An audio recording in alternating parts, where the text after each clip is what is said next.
تعالوا اوريكم كيف نسوي القهوة السودانية او الجبل.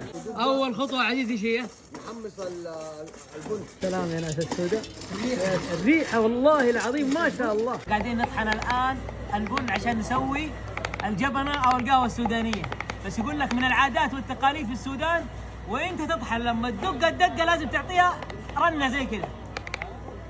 بعد ما حمصنا البن وطحناه الان يا حبيب عيني الخطوة الأخيرة وتحط القهوة كذا، البن تحطه مع الموية المغلية وخليه لين يغلي ويفور وبالعافية عليك. وكذا القهوة السودانية أو الجبنة جاهزة.